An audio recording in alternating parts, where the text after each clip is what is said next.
ക്രിസ്തുവിൽ ഞങ്ങൾക്ക് ഏറ്റവും പ്രിയമുള്ള സഹോദരീ സഹോദരന്മാരെ, സോൾഫുൾ സ്ക്രിപ്ചേഴ്സ് എവറിഡേയിലേക്ക് നിങ്ങൾക്കേവർക്കും സ്നേഹത്തോടെ സ്വാഗതം. നമ്മൾ ഒരുമിച്ച് ദൈവവചനം പഠിക്കുന്ന ഈ സമയത്തിനായി ദൈവത്തിന് നന്ദി പറയാം. അതെ, കർത്താവിന്റെ നാമം വാഴ്ത്തപ്പെടട്ടെ. നമ്മളിന്ന് ഉൽപ്പത്തി 29 അധ്യായമാണല്ലോ നോക്കുന്നത്. അതെ, യാക്കോബിന്റെ ജീവിതത്തിലെ വളരെ പ്രധാനപ്പെട്ട ഒരു നാടകീയമായ അധ്യായം തന്നെ. തീർച്ചയായും. അവന്റെ യാത്ര, പിന്നെ ആ പ്രണയം, വിവാഹം, കുടുംബത്തിലെ ചില പ്രശ്നങ്ങൾ, ഇതിനെല്ലാം നടുവിൽ ദൈവത്തിന്റെ ഒരു ഇടപെടൽ, അതൊക്കെ നമുക്കിവിടെ കാണാം. ശരിയാണ്.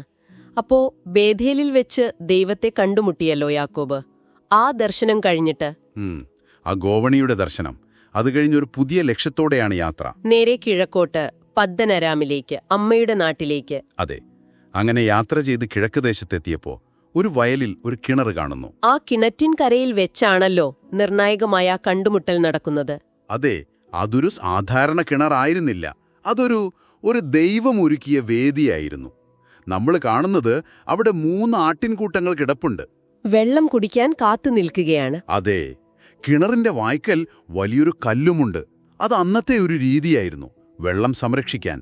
അപ്പോ എല്ലാവരും കൂടെ വേണം ആ കല്ലുമാറ്റാൻ. സാധാരണ അങ്ങനെയാണ്. ഇടയന്മാരെല്ലാം ഒന്നിച്ചു കൂടിയിട്ട് കല്ലുമാറ്റും, ആടുകൾക്ക് വെള്ളം കൊടുക്കും. അവിടെ വെച്ചാണ് യാക്കോബ് ഇടയന്മാരുമായി സംസാരിക്കുന്നത്. സഹോദരന്മാരെ, നിങ്ങൾ എവിടെന്നാ എന്ന് ചോദിക്കുന്നു. അവരെ ഹാരാനിൽ നിന്നാണെന്ന് പറയുന്നു. അപ്പോ യാക്കോബ് ലാബാനെക്കുറിച്ച് ചോദിക്കുകയാണ്, നാഹോരിന്റെ മകൻ ലാബാനെ അറിയുമോ എന്ന്. എന്തു കൃത്യസമയത്താണ് ആ ചോദ്യം, അല്ലേ? അതെ, കാരണം മറുപടി വന്നത്, അറിയാം, ദേ ലാബാന്റെ മകൾ റാഹേൽ ആടുകളുമായി വരുന്നു എന്നാണ്. യാദൃച്ഛികമെന്ന് തോന്നാം, പക്ഷേ ദൈവത്തിന്റെ ഒരു പദ്ധതി.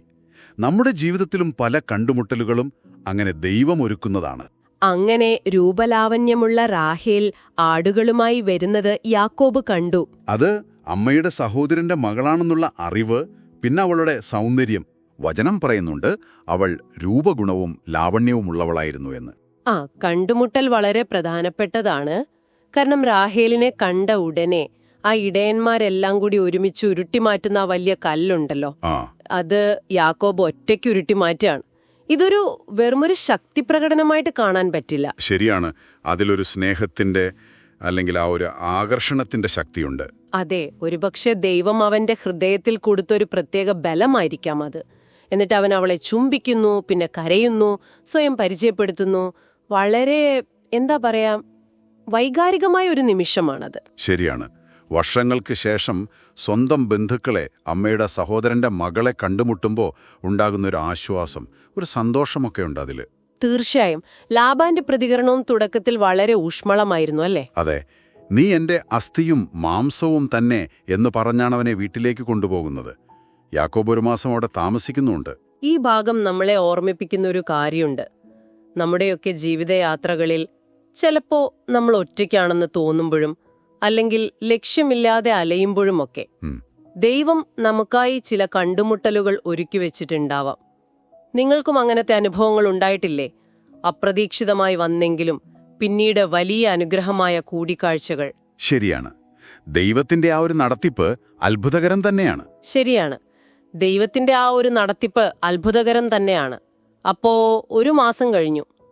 ലാബാൻ യാക്കോബിനോട് ചോദിക്കുന്നുണ്ട് ശമ്പളത്തിന്റെ കാര്യം. അതെ, നീ എനിക്ക് വെറുതെ സേവ ചെയ്യേണ്ടല്ലോ, നിനക്ക് എന്താ വേണ്ടത് എന്ന്. ഇവിടെയാണ് കഥയുടെ അടുത്തൊരു ഘട്ടം തുടങ്ങുന്നത്. ലാബാന് 2 പെൺമക്കളാണ്. മൂത്തവൾ ലേയ, ഇളയവൾ റാഹേൽ.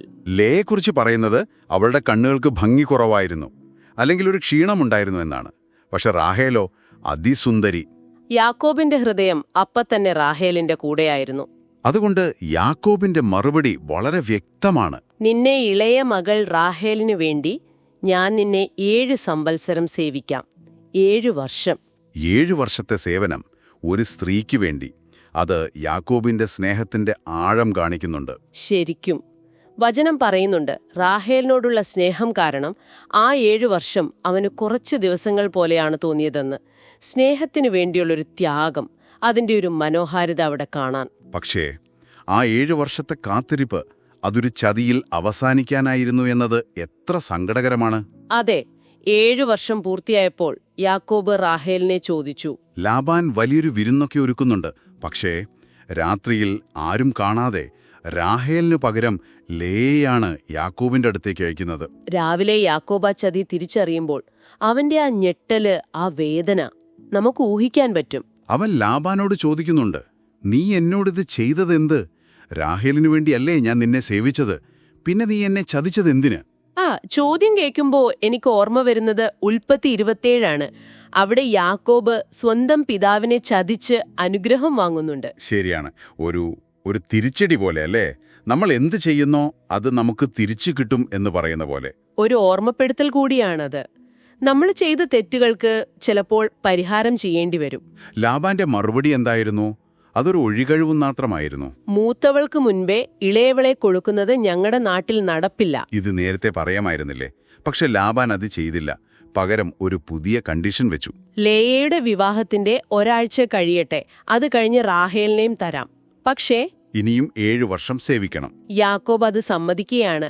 റാഹേലിനോടുള്ള ആ സ്നേഹം അത്ര വലുതായിരുന്നു. അങ്ങനെ യാക്കോബിന് 2 ഭാര്യമാരായി, ലേയയും റാഹേലും. പക്ഷെ അവിടെയും ഒരു പ്രശ്നമുണ്ട്. യാക്കോബ് റാഹേലിനെ ലേയേക്കാൾ അധികം സ്നേഹിച്ചു എന്ന് വചനം പറയുന്നു. പക്ഷപാതം. അത് പിന്നീട് ആ കുടുംബത്തിൽ ഒരുപാട് പ്രശ്നങ്ങൾക്ക് കാരണമായിട്ടുണ്ട്. ഒരു വീട്ടിൽ 2 ഭാര്യമാർ, ഒരാളോട് കൂടുതൽ സ്നേഹം. അതിന്റെ ഒരു പ്രത്യാഘാതം വലുതാണ് ഈ ഒരു സാഹചര്യം കൈകാര്യം ചെയ്യുന്നതിൽ. യാക്കോബ് കുറച്ചുകൂടി ശ്രദ്ധിക്കണമായിരുന്നോ? അതോ അന്നത്തെ കാലത്ത് ഇതൊക്കെ സാധാരണമായിരുന്നോ? അതൊരു ചിന്തിക്കേണ്ട വിഷയം തന്നെയാണ്. അന്നത്തെ സാമൂഹിക രീതികൾ ഒരുപക്ഷെ വ്യത്യസ്തമായിരിക്കാം. എങ്കിലും വചനം വ്യക്തമാക്കുന്നുണ്ട് ആ പക്ഷപാതം ലേയയ്ക്ക് വലിയ വേദനയുണ്ടാക്കിയെന്ന്. എന്നാൽ ഈ ഒരു മാനുഷികമായ കുറവുകളുടെ, പ്രതിസന്ധികളുടെയൊക്കെ നടുവിലാണ് നമ്മൾ ദൈവത്തിന്റെ ഇടപെടൽ കാണുന്നത്, അല്ലേ? തീർച്ചയായും. യഹോവ ലേയയെ കടാക്ഷിച്ചു. കാരണം ഭർത്താവിന് തന്നോട് അത്ര സ്നേഹമില്ലെന്ന് ദൈവം കണ്ടു. അതുകൊണ്ട് ദൈവം അവളുടെ ഗർഭപാത്രം തുറന്നുകൊടുത്തു. റാഹേലാണെങ്കിലോ വന്ധ്യായി തുടർന്നു. ലേയ തുടർച്ചയായി 4 മക്കളെ പ്രസവിക്കുന്നു. ഓരോ മകനും പേരിടുമ്പോൾ ലേയയുടെ ഹൃദയത്തിലുള്ള ആഗ്രഹങ്ങളും വേദനകളും നമുക്ക് കാണാൻ പറ്റും. ആദ്യത്തെ മകൻ റൂബേൻ. ആ പേരിന്റെ അർത്ഥം തന്നെ കർത്താവ് എന്റെ കഷ്ടത കണ്ടു, ഇനി എന്റെ ഭർത്താവ് എന്നെ സ്നേഹിക്കും എന്നാണ്. അവൾ ആഗ്രഹം ആ പേരിൽ തന്നെയുണ്ട്. രണ്ടാമത്തെ മകൻ ശിമയോൻ. ഞാൻ അനിഷ്ട എന്ന് യഹോവ കേൾട്ടു. ആ ഒരു തിരസ്കാരത്തിന്റെ വേദന അവിടെയുണ്ട്. മൂന്നാമൻ ലേവി. ഇനിയെങ്കിലും എന്റെ ഭർത്താവ് എന്നോട് പെറ്റിച്ചേരും. ഞാൻ 3 പുത്രന്മാരെ പ്രസവിച്ചുവല്ലോ. ഭർത്താവിന്റെ സ്നേഹം കിട്ടാനുള്ള ഒരു ദാഹം ആ പേരുകളിലെല്ലാം കാണാം. എന്നാൽ 4ാമത്തെ മകൻ ജനിക്കുമ്പോൾ അവിടെ ഒരു മാറ്റം വരുന്നുണ്ട്. യൂദ. അതിന്റെ അർത്ഥം ഈ പ്രാവശ്യം ഞാൻ യഹോവയെ സ്തുതിക്കും എന്നാണ്. അവിടെയാണ് ആ വ്യത്യാസം. അവളുടെ ശ്രദ്ധ ഭർത്താവിന്റെ സ്നേഹത്തിൽ നിന്ന് പതിയെ ദൈവത്തിലേക്ക് മാറുന്നു. അതെ, തന്റെ സാഹചര്യങ്ങൾ എന്തുതന്നെയായാലും അവൾ ദൈവത്തെ സ്തുതിക്കാൻ തീരുമാനിക്കുകയാണ്. ആ വേദനയിൽ നിന്ന്, ആ നിരാശയിൽ നിന്ന് സ്തുതിയിലേക്കുള്ളൊരു വളർച്ച. പിന്നീട് ഇസ്രായേലിന്റെ 12 ഗോത്രങ്ങളിൽ പ്രധാനപ്പെട്ട 4 ഈ മക്കളിലൂടെയാണ് ഉണ്ടാകുന്നതെന്നും ഓർക്കണം. ശരിയാണ്. ദൈവം ലേയയുടെ ആ വേദനയെ, ആ സാഹചര്യത്തെ തന്റെ വലിയ പദ്ധതിയുടെ ഭാഗമാക്കി മാറ്റി. ഇത് കേൾക്കുന്ന നിങ്ങൾക്ക് നൽകുന്ന സന്ദേശം എന്തായിരിക്കും? ഒരുപക്ഷെ നിങ്ങളുടെ ജീവിതത്തിലെ അവഗണനയുടെ, വേദനയുടെ നിമിഷങ്ങളെപ്പോലും ദൈവം വലിയൊരു നന്മയ്ക്കായി ഉപയോഗിച്ചേക്കാമെന്നല്ലേ? തീർച്ചയായും. അപ്പോൾ ഈ അധ്യായം നമുക്ക് തരുന്ന പ്രധാനപ്പെട്ട ചില ആത്മീയ പാഠങ്ങൾ അതൊന്ന് ചുരുക്കി പറഞ്ഞാലോ? പറയാം. ഒന്നാമതായിട്ട്, ദൈവപരിപാലനയിലുള്ള വിശ്വാസം. യാക്കോബിന്റെ യാത്ര, റാഹേലിനെ കണ്ടുമുട്ടുന്നത്, ലാബാന്റെ ചതി, ലേയയ്ക്ക് മക്കളുണ്ടാകുന്നത്, ഇതൊന്നും വെറും യാദൃച്ഛികമല്ല. അതെ, ഇതിന്റെയൊക്കെ പിന്നിൽ ദൈവത്തിന്റെ ഒരു വലിയ പദ്ധതിയുണ്ട്. നിങ്ങളെ ജീവിതത്തിലെ വഴിത്തിരിവുകൾ, ചിലപ്പോൾ അപ്രതീക്ഷിതമെന്ന് തോന്നുന്ന സംഭവങ്ങൾ, അതിലൊക്കെ ഒരു ദൈവകരം ഒളിഞ്ഞിരിപ്പുണ്ടാകാം. സദൃശവാക്യങ്ങൾ 3:6 ഓർക്കുക. നിന്റെ എല്ലാ വഴികളിലും അവനെ നനച്ചുകൊള്ളുക. അവൻ നിന്റെ പാതകളെ നേരെയാക്കും. നമ്മുടെ ആഗ്രഹങ്ങളെയും പദ്ധതികളെയും ദൈവകരങ്ങളിൽ സമർപ്പിക്കാൻ ഇത് നമ്മെ പ്രോത്സാഹിപ്പിക്കുന്നുവല്ലേ? തീർച്ചയായും. രണ്ടാമത്തെ പാഠം, ചതിയുടെയും പ്രതിസന്ധിയുടെയും നടുവിലുള്ള ആ ഒരു സ്ഥിരോത്സാഹം. ലാബാന്റെ വഞ്ചന നേരിട്ടപ്പോൾ യാക്കോബ് തളർന്നുപോയില്ല. ശരിയാണ്. അവൻ പ്രതികാരം ചെയ്യാനോ പിന്മാറാനോ അല്ല ശ്രമിച്ചത്. മറിച്ച് തന്റെ ലക്ഷ്യമായ റാഹേലിനു വേണ്ടി ഇനിയും അധ്വാനിക്കാൻ തയ്യാറായി. അതെ, ജീവിതത്തിൽ നിങ്ങൾ വഞ്ചിക്കപ്പെടുമ്പോൾ അല്ലെങ്കിൽ പ്രതീക്ഷിക്കാത്ത തിരിച്ചടികൾ ഉണ്ടാകുമ്പോൾ തളർന്നുപോകാതെ ലക്ഷ്യബോധത്തോടെ മുന്നോട്ടു പോകാനുള്ള ഒരു പ്രചോദനം ഇതിലുണ്ട്. യാക്കോബ് 1:1-2 പറയുന്നതുപോലെ പരീക്ഷ സഹിക്കുന്ന മനുഷ്യൻ ഭാഗ്യവാൻ. അവൻ കൊള്ളാകുന്നവനായി തെളിഞ്ഞ ശേഷം ജീവകിരീടം പ്രാപിക്കും. ഈ വെല്ലുവിളികൾ നിങ്ങളെ തളർത്താനല്ല, ബലപ്പെടുത്താനാണ് ദൈവം അനുവദിക്കുന്നത് എന്ന് വിശ്വസിക്കാൻ ഇത് സഹായിക്കില്ലേ? തീർച്ചയായും. മൂന്നാമത്തെ കാര്യം, പക്ഷപാതമില്ലാത്ത സ്നേഹത്തിന്റെ പ്രാധാന്യം. യാക്കോബ് റാഹേലിനെ കൂടുതൽ സ്നേഹിച്ചത് ലേയയ്ക്ക് വലിയ വേദനയായി. പക്ഷേ ദൈവം ആരെയും തള്ളിക്കളയുന്നില്ല. ദൈവം ലേയയെ പ്രത്യേകം കടാക്ഷിച്ചു. ഇത് നമ്മളെ ഓർമ്മിപ്പിക്കുന്നത് നമ്മുടെ കുടുംബങ്ങളിലും സമൂഹത്തിലുമൊന്നും ആരോടും പക്ഷപാതം കാണിക്കരുത് എന്നാണ്. എല്ലാവരെയും ഒരുപോലെ കാണാനും സ്നേഹിക്കാനും നമുക്ക് കഴിയണം. എഫേസ്യർ 6:9 പറയുന്ന പോലെ മുഖപക്ഷം കാണിക്കരുത്. നിങ്ങളുടെ ചുറ്റുമുള്ളവരോട്, പ്രത്യേകിച്ച് ഒരുപക്ഷെ ബലഹീനരെന്ന് തോന്നുന്നവരോട്, അവഗണിക്കപ്പെട്ടവരോട് പക്ഷപാതമില്ലാതെ പെരുമാറാൻ നിങ്ങൾക്കെങ്ങനെ സാധിക്കും? അതൊരു ചിന്തയാണ്. ശരിയാണ്. നാലാമത്തെ ഒരു പാഠം, ഇതും വളരെ പ്രധാനപ്പെട്ടതാണ്. നിരാശയിൽ നിന്നും ഫലം പുറപ്പെടുവിക്കാനുള്ള ദൈവത്തിന്റെ കൃപ. ലേയയുടെ ജീവിതം അതിനേറ്റവും നല്ല ഉദാഹരണമാണ്. ഭർത്താവിന്റെ സ്നേഹം കുറഞ്ഞപ്പോഴും ദൈവം അവളെ അനുഗ്രഹിച്ചു. ഇസ്രായേൽ ഗോത്രങ്ങളുടെ അമ്മമാരിൽ ഒരാളാക്കി.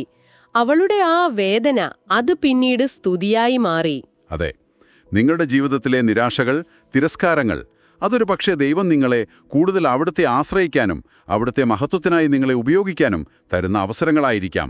യാക്കോബിന്റെയും ലേയയുടെയും റാഹേലിന്റെയും ഒക്കെ ജീവിതത്തിലൂടെ ദൈവം ഇന്ന് നിങ്ങളോട് സംസാരിച്ചു എന്ന് ഞങ്ങൾ വിശ്വസിക്കുകയാണ്. ഈ കേട്ട വചനഭാഗങ്ങളും പാഠങ്ങളും നമ്മുടെ ഹൃദയത്തിൽ സംഗ്രഹിച്ച് നമുക്കൊരു നിമിഷം പ്രാർത്ഥനയോടെ ദൈവത്തിന്റെ സന്നിധിയിലായിരിക്കാം. ഞങ്ങളെ സ്നേഹിക്കുന്ന സ്വർഗീയ പിതാവേ, ഉൽപ്പത്തി 29 അധ്യായത്തിലൂടെ അങ്ങ് ഞങ്ങൾക്ക് നൽകിയ ഈ വിലയേറിയ സത്യങ്ങൾക്കായി ഞങ്ങൾ നന്ദി പറയുന്നു. യാക്കോബിന്റെ ജീവിതയാത്രയിൽ അങ്ങ് കൂടെയുണ്ടായിരുന്നതുപോലെ ഞങ്ങളുടെ ഓരോരുത്തരുടെയും ജീവിതയാത്രകളിൽ, ഞങ്ങളുടെ പ്രതിസന്ധികളിൽ, ഞങ്ങളുടെ സന്തോഷങ്ങളിൽ അങ്ങയുടെ അത്ഭുതകരമായ പരിപാലനം തിരിച്ചറിയുവാൻ ഞങ്ങളെ സഹായിക്കണമേ. സ്നേഹബന്ധങ്ങളിലെ വരുന്ന മുറിവുകളെയും കുടുംബജീവിതത്തിലെ വെല്ലുവിളികളെയും അതിജീവിക്കാൻ ഞങ്ങൾക്ക് ശക്തി തരണമേ. ലാബാനെപ്പോലെ മറ്റുള്ളവരെ വഞ്ചിക്കുവാനോ യാക്കോബിനെപ്പോലെ പക്ഷപാതം കാണിക്കുവാനോ ഉള്ള പ്രവണത ഞങ്ങളിൽ നിന്ന് അകറ്റി ക്രിസ്തുവിന്റെ നിഷ്പക്ഷമായ സ്നേഹം ഞങ്ങളിൽ നിറയ്ക്കണമേ. കർത്താവേ, ലേയെപ്പോലെ ഞങ്ങൾ അവഗണിക്കപ്പെടുമ്പോഴും വേദന അനുഭവിക്കുമ്പോഴും ഞങ്ങളുടെ നോട്ടം അങ്ങയിലേക്ക് തിരിക്കുവാനും ആ നിരാശയുടെ നടുവിലും അങ്ങയെ സ്തുതിക്കുവാനും ഞങ്ങളെ പഠിപ്പിക്കണമേ. ഞങ്ങളുടെ ജീവിതത്തിലെ എല്ലാ സാഹചര്യങ്ങളെയും, ഞങ്ങളുടെ കുറവുകളെയും ബലഹീനതകളെയും പോലും അങ്ങയുടെ മഹത്വത്തിനായി രൂപാന്തരപ്പെടുത്തണമേ എന്ന് പ്രാർത്ഥിക്കുന്നു. ഈ വചനങ്ങൾ കേട്ട ഓരോ വ്യക്തിയുടെയും ജീവിതത്തിൽ അങ്ങയുടെ പദ്ധതികൾ പൂർത്തിയാകട്ടെ. ഞങ്ങളുടെ രക്ഷകനും കർത്താവുമായ യേശു ക്രിസ്തുവിന്റെ ധന്യമുള്ള നാമത്തിൽ തന്നെ ഈ പ്രാർത്ഥന അർപ്പിക്കുന്നു. ആമേൻ. ആമേൻ. ഇന്നത്തെ ഈ ദൈവവചന ചിന്തകൾ നിങ്ങൾക്ക് ഓരോരുത്തർക്കും അനുഗ്രഹമായി തീർന്നുവെന്ന് ഞങ്ങൾ വിശ്വസിക്കുന്നു. ഓർക്കുക, നമ്മുടെ ഈ ബൈബിൾ പഠന പരമ്പര എല്ലാ ഞായറാഴ്ചകളിലും നിങ്ങൾക്ക് കേൾക്കാവുന്നതാണ്. ദൈവവചനം ഒരുമിച്ച് പഠിക്കുവാനും ആത്മീയമായി ഒരുമിച്ച് വളരുവാനും കർത്താവ് നമ്മെ സഹായിക്കട്ടെ. അടുത്ത ആഴ്ച പുതിയൊരു വേദഭാഗവുമായി നമുക്ക് വീണ്ടും കാണാം. അതുവരെ ദൈവകൃപയും സമാധാനവും നിങ്ങളോടൊപ്പം ഇരിക്കട്ടെ. ദൈവം നിങ്ങളെ ഏവരെയും സമൃദ്ധമായി അനുഗ്രഹിക്കട്ടെ.